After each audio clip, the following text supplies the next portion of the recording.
দর্শক, মরিচের মর্দা গাছ বা হিজলা গাছ বলে কোনো কিছু নাই। এটা কৃষকে অনেকে বলে থাকে, ভাই আমার গাছ মর্দা হয়েছে কি হিজলা হয়েছে, ফুল ফল কিচ্ছু নাই।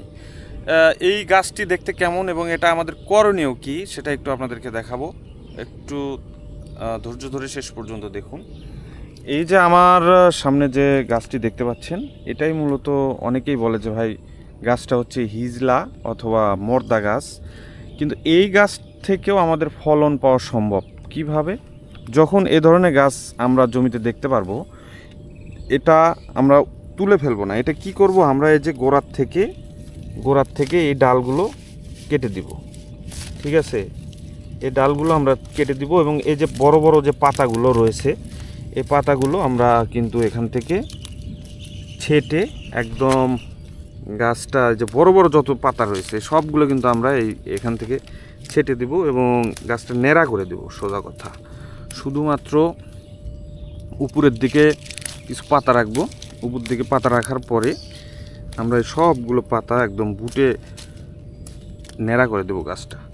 হ্যাঁ, এরকমভাবে আমরা কিন্তু ন্যাড়া করে দেবো। আরও আপনি কেয়ারফুলি আরও করতে পারেন, আমি জাস্ট দেখানোর জন্য এটা করতেছি। হ্যাঁ, এই যে অনেক ডালে কিন্তু ছোটো ছোটো মরিচও থাকবে, এগুলো আমরা কেটে ফেলে দেব। এরকমভাবে কিন্তু ক্লিয়ার করার পরে এই গাছটা অটোমেটিকভাবে কিন্তু ফল দেওয়া শুরু করবে। হ্যাঁ, এই যে বড় বড় পাতা, এই পাতাগুলো কিন্তু আমাদের মানে গাছ থেকে খাবার কিন্তু এরা খেয়ে ফেলতেছে। আমরা জানি যে গাছের বয়স্ক পাতা খাবার খায় এবং নতুন পাতা খাবার উৎপাদন করে।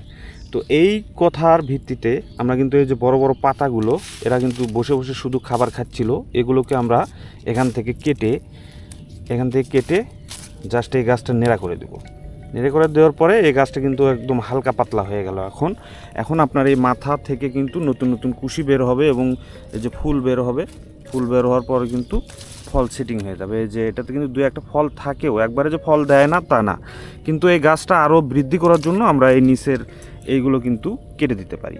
তো আপনাদের জমিতে যদি এই ধরনের গাছ দেখতে পান, আপনারা গাছটা পুরোপুরি না তুলে ফেলে এই পদ্ধতিটা অবলম্বন করবেন, আশা করি ভালো একটা রেজাল্ট পাবেন।